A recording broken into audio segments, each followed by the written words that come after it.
Wafanyabiashara katika soko la Githurai kaunti ya Kiambu wameiomba serikali kupitia vyombo vya usalama kuchukua hatua za haraka dhidi ya wahuni wanaowahangaisha na kuhatarisha biashara zao. Baadhi ya wafanyabiashara wamedai kuvamiwa na kujeruhiwa na watu waliodaiwa kuwa wanachama wa genge linalojaribu kuwafurusha kutoka maeneo yao ya biashara.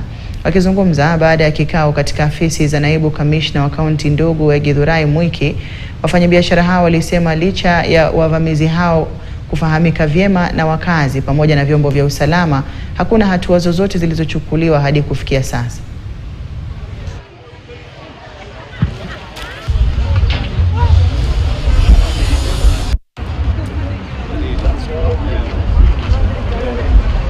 Mimi hao goods wenye walikuwa siwatambui, lakini chairman mwenye walikuwa na wao tulimtambua, like chairman Jenga.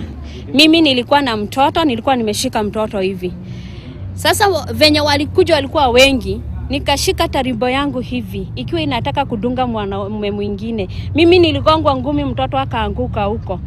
Na ninauliza kama justice ya huyo mtoto inatoka wapi ikiwa kama kuna serikali mara mbili. Tushamalizana na yeye. Vibanda zenye ziko pale zikawa hakuwezi kaa na amani.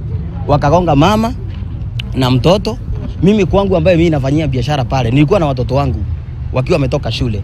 Mawe ilikuwa inalia ndani ya duka langu. Hawa watu wenye wanafanya hizi tabia ama wamekuwa wakisorotesa amani katika hii Githurai ni watu wanajulikana. Serikali inawajua, sisi kama traders tunawajua, lakini hakuna hatua imechukuliwa kwa hawa watu. Unapata mtu anapiga mtu, hakuna mahali anapelekwa. Kwa hivyo ile maombi tu naweza omba ni amani Githurai. Na amani inaweza letwa na kina nani? Ni sisi tushikane na serikali, tufanye kazi pamoja. Eneo la ekari 20 katika eneo la Nyakafa wadi ya